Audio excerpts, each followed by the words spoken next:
If you guys new here, be sure to subscribe. So today, if you guys, man, I'm gonna react to what is the strongest tornado in history. Now, this video by High Risk Chris, go subscribe him because he got a lot of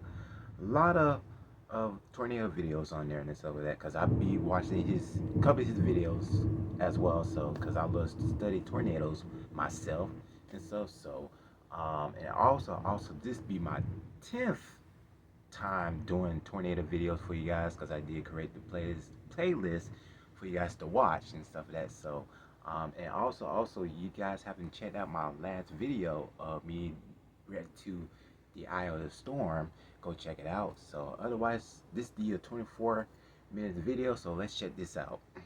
May 3rd, 1999. At 6:23 in the afternoon, one of the most infamous tornadoes of all time touched the ground. This tornado tore a 38-mile path through the communities of Bridge Creek and Moore, Oklahoma. Areas subject to the extreme winds of the tornado were transformed beyond recognition. The top layer of soil and grass was stripped from the ground. Entire buildings were not only destroyed, they were shredded to pieces and swept away, leaving only concrete foundations. And on top of that, mobile Doppler radar scanning the tornado found something extraordinary. This tornado contained winds as high as 321 miles per hour, the fastest winds ever measured on Earth.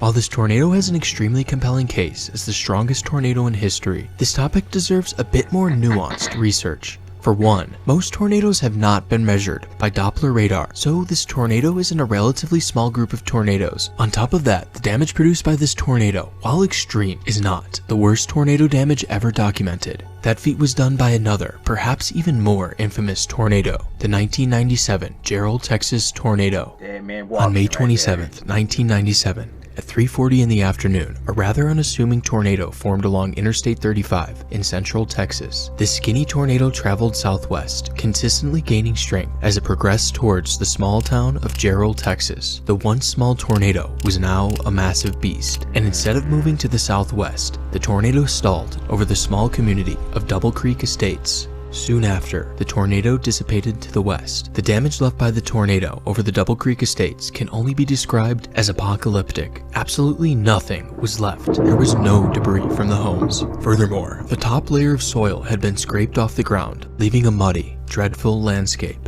The only people who had survived this tornado had taken cover in an underground tornado shelter. All others who were not below ground had sadly passed. The damage that occurred at the Double Creek Estates is widely considered the worst tornado damage ever documented, making it an even better candidate as the strongest tornado in history. Right? It's once again not that straightforward.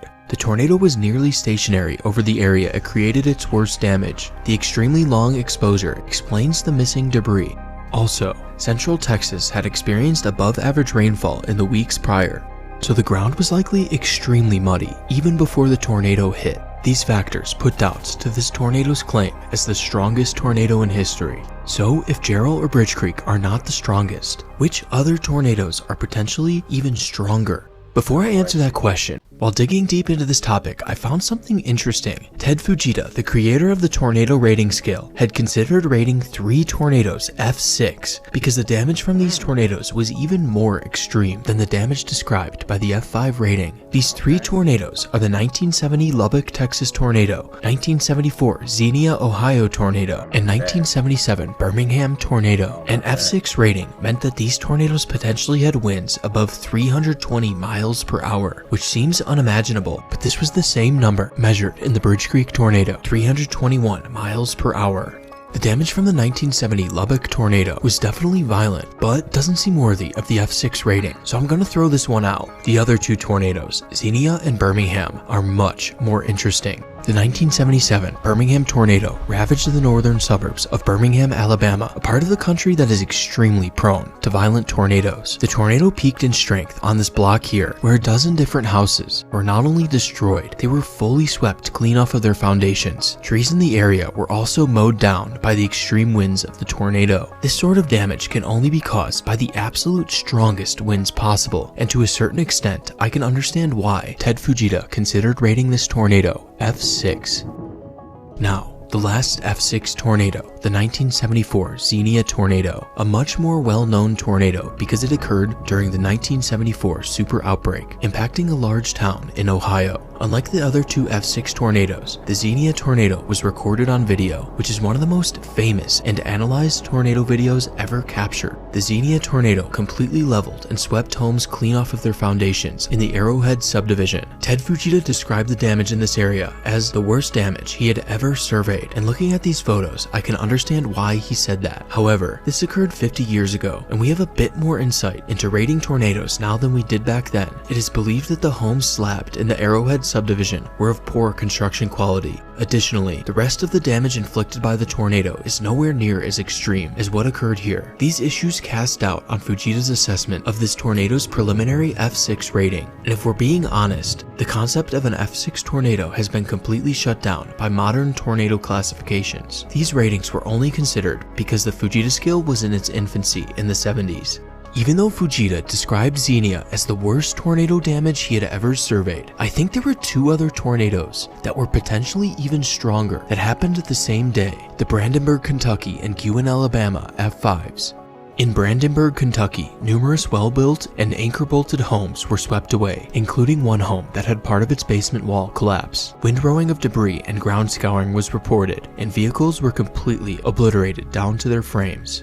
And in Guin, Alabama, multiple areas of F5 damage occurred, with homes completely swept away, and supposedly some of which had their foundations dislodged. Trees were debarked and ground scouring was observed. The tornado also left behind a path of destruction through a national forest that was easily seen from space. Given the magnitude of the 1974 Super Outbreak, these tornadoes were some of the strongest tornadoes in history. But if there's one day that produced even stronger tornadoes, it's the 2011 Super Outbreak.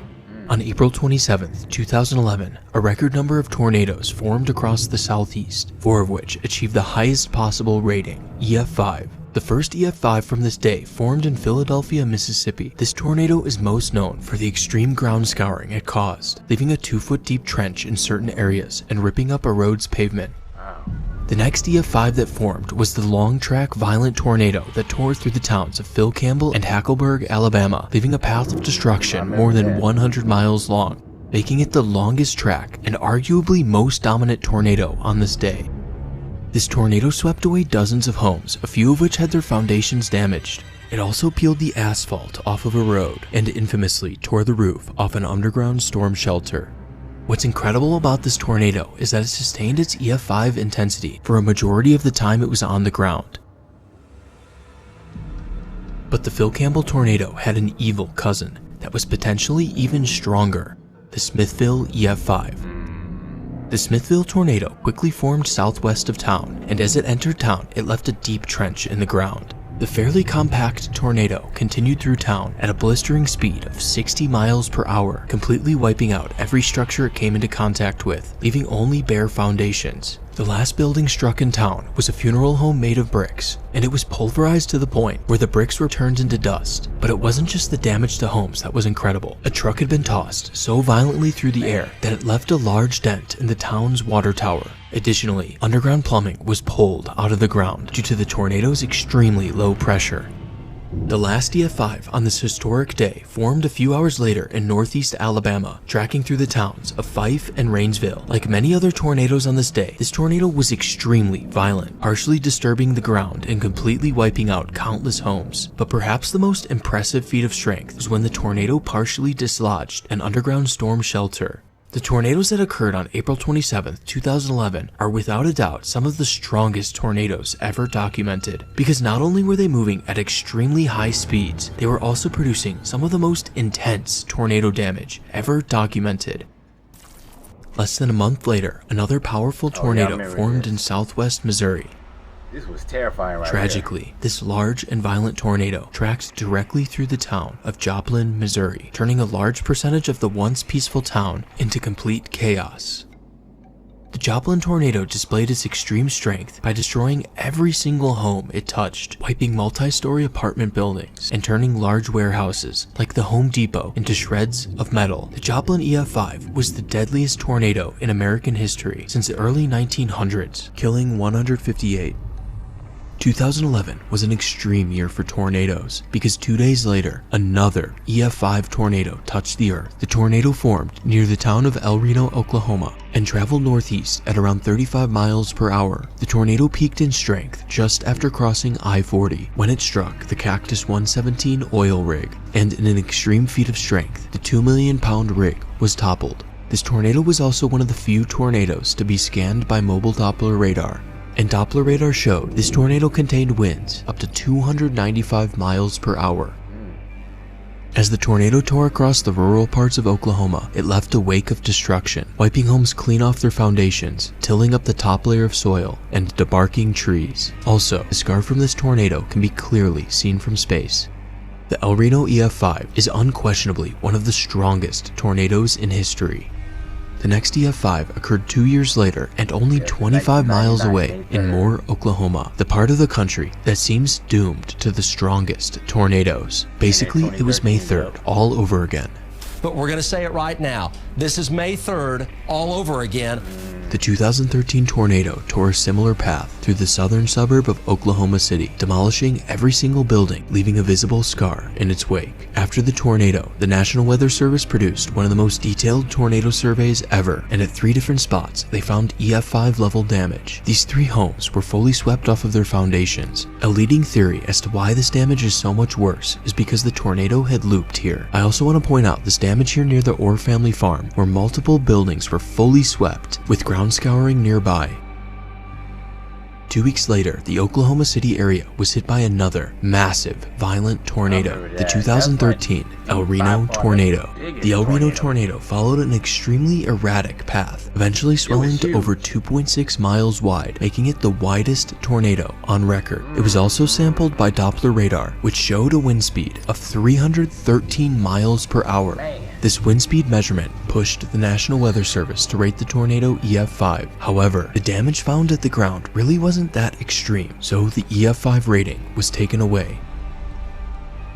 If we're going to compare the strength of infamous Oklahoma tornadoes, it's clear to me that the 1999 Bridge Creek, 2011 El Reno Piedmont, and 2013 Moore tornadoes were the strongest to strike the Oklahoma City area. And between these 3, 1999 Bridge Creek and 2011 El Reno Piedmont seem to be a tier above the 2013 Moore EF5.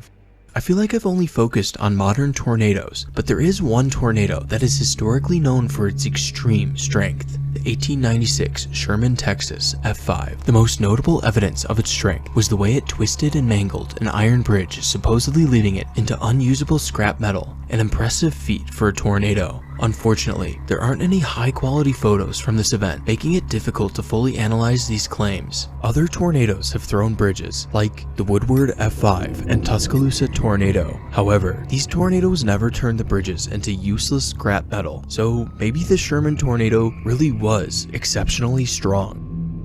On March 18, 1925, a tornado formed in southeast Missouri, tracked all the way across Illinois into Indiana. This tornado was on the ground for over 200 miles and was moving at over 70 miles per hour. The tornado leveled entire towns, peaking at around 1 mile wide. There's some debate as to whether this was a single tornado or a series of tornadoes from a tornado family, but I won't speculate. What's certain is that this tornado directly impacted several towns and tragically claimed 695 lives.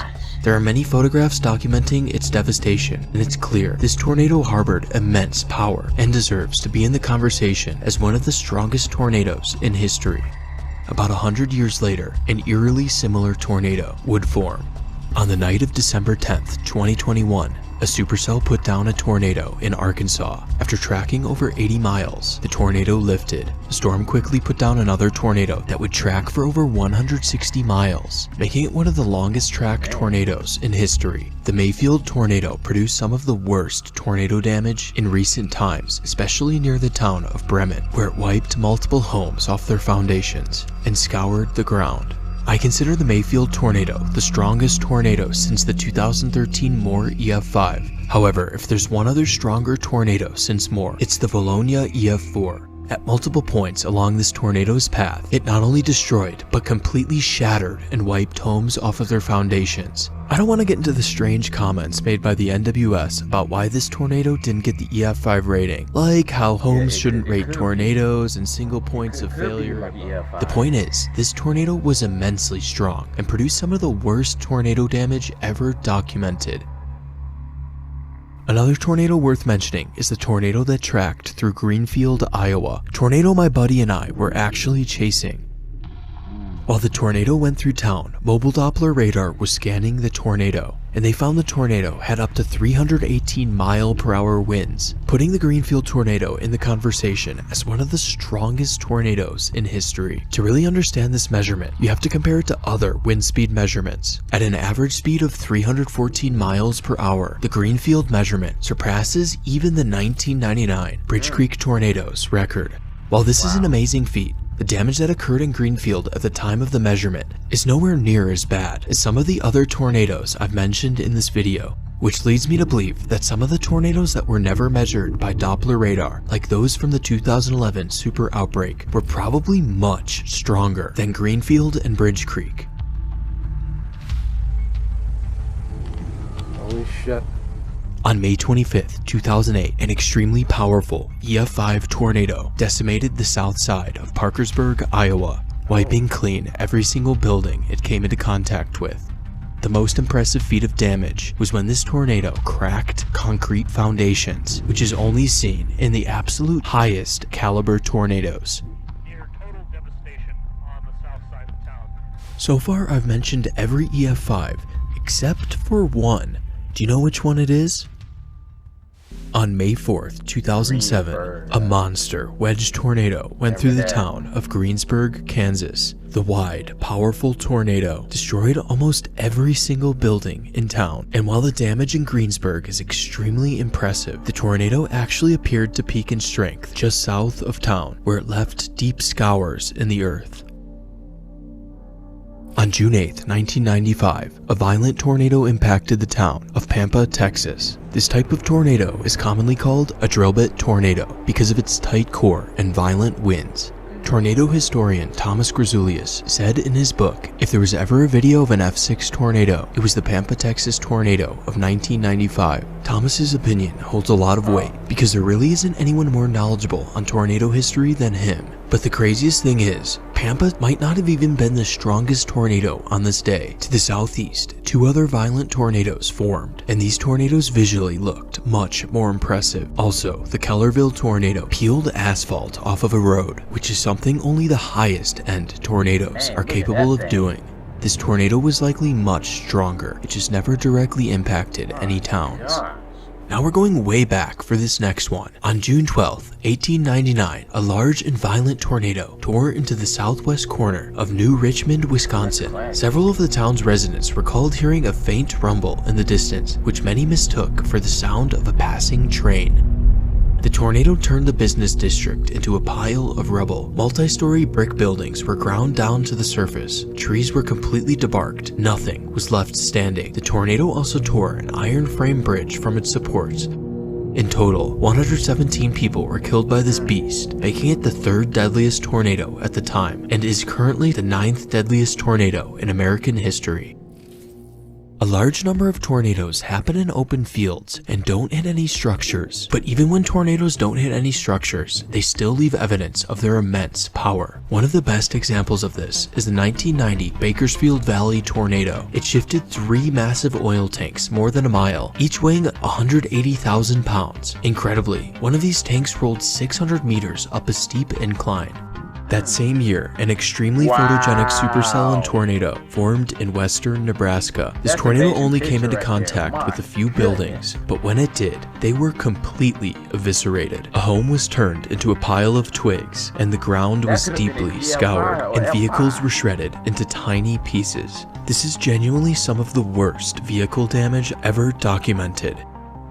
Another example of impressive damage occurred with the Harper, Kansas F4. Even though this tornado was on the ground for less than half a mile, it left extreme damage, scouring the earth and crumpling vehicles. That same year, the Marion, North Dakota F4 left the second widest swath of ground scouring ever documented, right behind the Gerald, Texas tornado. This tornado scar could also be seen in satellite imagery. While there are countless more tornadoes I could cover in this video, I went over the tornadoes that stand out in terms of raw strength. But I still haven't answered the question, what is the strongest tornado in history? To answer this nearly impossible question, what I did was lined up all the tornadoes from this video and took note of any extreme feats of damage. I then made a chart to tick off what each tornado had done, and in general, the stronger tornadoes had done more impressive feats of damage. This is the chart, and I am so sorry that your eyes have to look at this. This is way too much information to put in one frame on a YouTube video. All you tornado nerds, if you really want to take a screenshot, do it right now. And then I tallied up the different points to see which tornadoes had the most impressive feats of damage, which in theory would correlate with whichever tornado is the strongest. But these results are not the end-all be-all. There's definitely a recency bias since more modern tornadoes have better documentation. So I took that into account, and I made my top 10 strongest tornadoes list. At number 10 is the 1977 Birmingham F5. This tornado was given a preliminary rating of F6, so I think Ted Fujita would agree with me. Also, this tornado swept multiple homes in an extremely violent fashion. At number 9 is the 2013 Moore EF5. Even though the EF5 damage from this tornado was relatively confined, that has more to do with modern tornado surveys. This tornado was absolutely one of the strongest EF5 tornadoes. At number 8 is the 1896 Sherman F5. This tornado famously tossed a steel bridge and shredded it to pieces, while also killing over 70 people. This tornado was definitely violent. Number 7 is the 1974 Guin F5. This tornado was, in my opinion, the strongest tornado during the 1974 Super Outbreak. It cracked concrete foundations, and it left an extremely visible tornado scar. At number 6 is the 1997 Gerald F5. While many consider this the strongest tornado ever, I have issues with that because it moved so slowly. However, it still contained extremely violent winds because it peeled asphalt and scraped the top layer of soil. At number 5 is the 1999 Bridge Creek F5. While this tornado had measured winds of 321 miles per hour, radar measurements aren't everything. However, the damage left by this tornado was impressive enough to put it in the top 5. At number 4 is the 1925 Tri-State Tornado. This tornado holds many records. It's the deadliest tornado in American history, as well as the longest track. And while it was on the ground, it left extreme damage. However, these next tornadoes left even more extreme damage. At number 3 is the 2011 Phil Campbell EF5. This tornado was the longest track and arguably most dominant tornado during the 2011 Super Outbreak. It also checked off almost every single box of damage, peeling asphalt off the ground, damaging concrete foundations, while also lifting the roof of an underground storm shelter. At number 2 is the 2011 El Reno EF5. This tornado is unquestionably one of the most violent tornadoes in history. It lifted a 2 million pound oil rig, flattened every home it came into contact with, and shredded all vegetation at the ground. Also, the scar left by this tornado was extremely visible.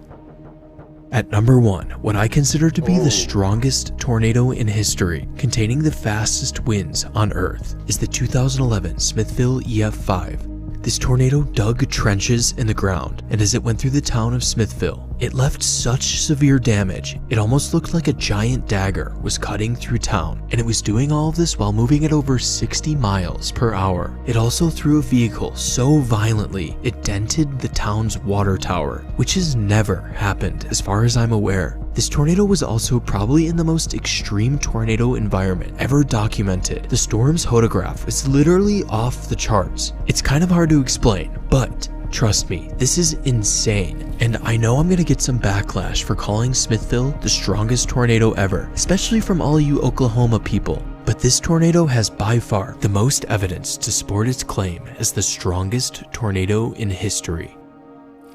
I think it's kind of eerie that the fastest winds on Earth happen in random places like Mississippi, Alabama, or Oklahoma. Wow.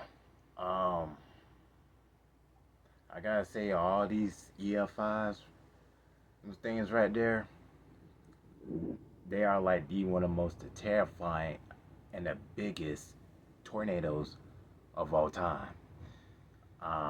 They even more deadliest and very dangerous. Um, like EF5 that bigger, like that big and stuff like that. Like, whew, those things don't are not joking around. Like I said in my last video, these things right here, they not joking around, cause man, but yeah, like, cause me personally, like, I didn't know like Smithville EF5 tornadoes is like the strongest tornado in history, but I feel like El Reno, the 2013, is like the biggest tornado, on record though. Um, but which that could have been like EF6 or something. So, but oh man, um, I honestly enjoy watching this high risk Chris video of his rankings, and explaining to us and stuff about this EFI's tornado. So make sure you guys go and subscribe him, and I'll see you guys in this video. You gotta be safe out there. God bless y'all and take care.